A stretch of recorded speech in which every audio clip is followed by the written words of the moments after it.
అరణ్యంలో కుంభ అనే పేరు గల ఒక పెద్ద పాము ఉండేది.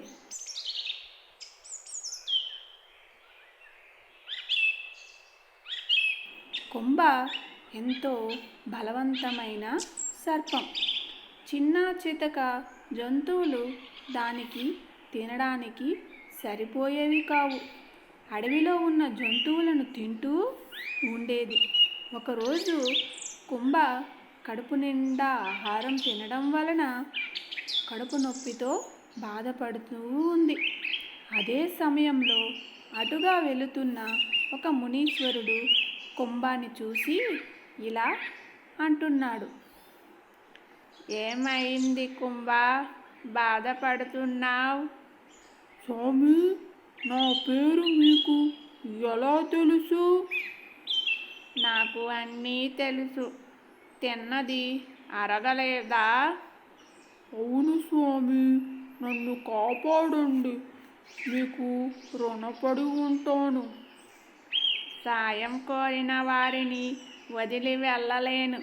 నీ నొప్పిని తగ్గిస్తాను, కంగారు పడకు అంటూ తన మంత్రాలతో కుంభ కడుపు నొప్పిని తగ్గించాడు ఆ మునీశ్వరుడు. కుంభతో ఇంకేమీ మాట్లాడకుండా అక్కడ నుండి వెళ్ళిపోయాడు. కొన్ని రోజుల తరువాత అడవిలో ఉన్న జంతువులంతా మునీశ్వరుని వద్దకు వెళ్ళి, కుంభ జంతువులన్నీ తినేస్తున్నాడు, మీరే కాపాడాలి అని మొరపెట్టుకున్నాయి. వాటి బాధని చూడలేక కుంభ వద్దకు వెళ్ళాడు ముని.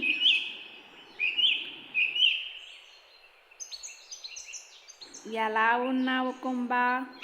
స్వామి, నేను చాలా బాగున్నాను.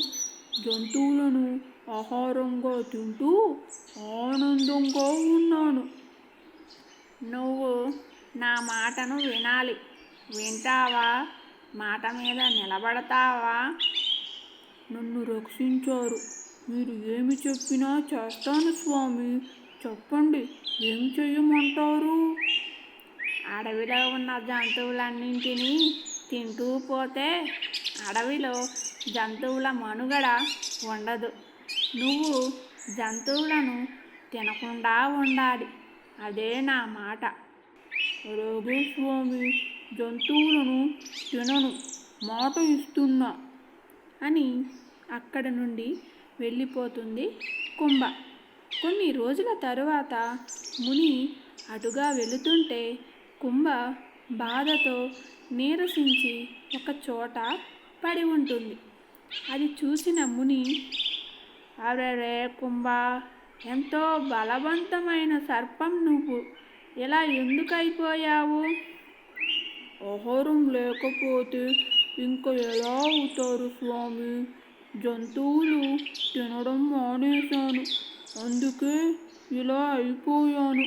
నాకు ఓపిక లేదు, ప్రాణం పోయే సమయం. నన్ను మోక్షానికి తీసుకుని వెళ్ళండి అంటూ అక్కడే చనిపోయింది కుంభ. నన్ను క్షమించు కుంభ, నిన్ను స్వర్గానికి తీసుకొని పోతా అంటూ తనలో ఐక్యం చేసుకున్నాడు ఆ మునీశ్వరుడు.